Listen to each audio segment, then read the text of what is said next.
Sobat Ngotak, kita lanjut pembahasan soal penalaran matematika tentang soal butir air hujan ke soal nomor 3 ya.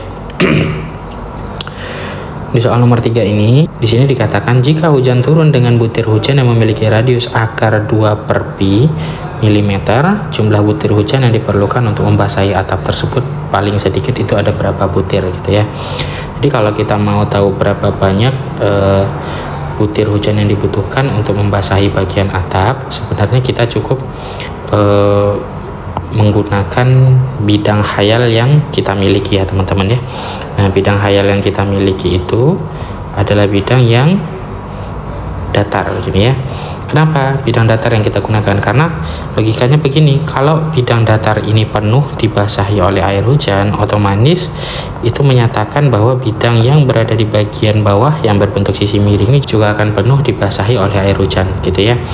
Nah, sehingga kalau kita mau cari berapa banyak butir hujan yang diperlukan, berarti kita cukup hitung luas bidang khayal kita yang tadi merupakan bidang A, B, C aksen, D aksen, yaitu luas A, B, C aksen, D aksen dibagi dengan luas penampang lingkaran satu butir hujan tadi, yaitu kita anggaplah daerah si V tadi ya, atau luas V.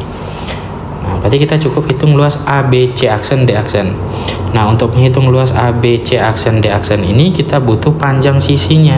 Nah, tadi yang udah diketahui itu baru sisi A, B, sama C gitu ya. Oke, anggaplah ini B. Nah, tadi yang baru diketahui itu adalah sisi B ke C. B ke C itu panjangnya adalah 2,5 meter. Nah, di sini panjangnya adalah 4 meter. Nah, kalau kita mau cari luas A, B, C aksen, D aksen, berarti butuh panjang C aksen, D aksen yang sepanjang 4 meter sama butuh panjang BC aksen. Nah, untuk menghitung panjang BC aksen ini kita gunakan Pitagoras tadi ya teman-teman ya. Ini sudutnya tadi sebesar alfa dengan perbandingan trigono yang udah kita dapat tadi. Di sini perbandingan trigononya adalah 2, di sini 5, di sini akar 21 ya. Ini titik B, ini C aksen, ini titik C. Ukuran asli untuk bagian BC ini adalah 2,5 meter. Perlu cari nih ukuran asli untuk bagian BC aksen ini berapa meter gitu ya.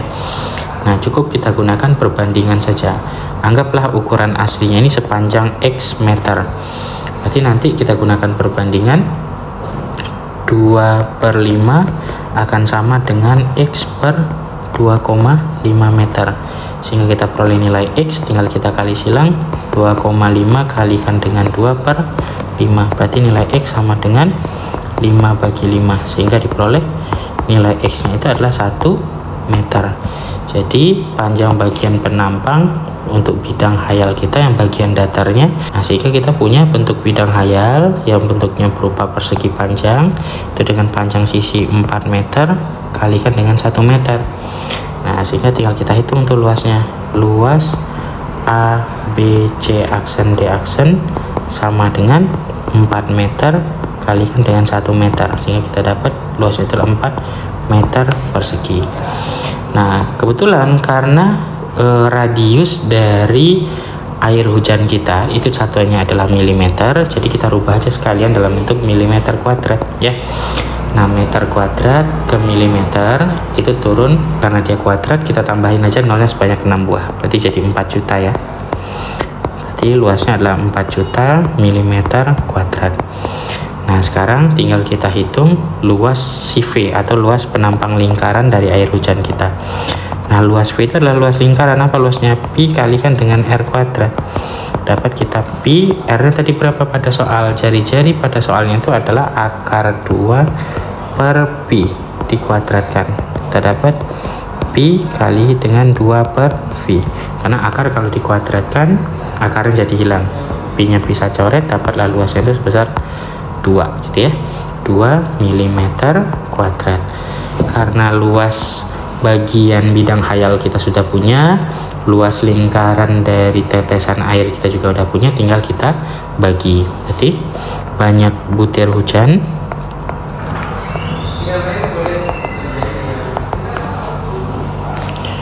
sama dengan 4 juta dibagi dengan 2, sehingga diperoleh hasil 2 juta. Jadi diperlukan untuk membasahi atap tersebut paling sedikit adalah 2 juta butir air hujan.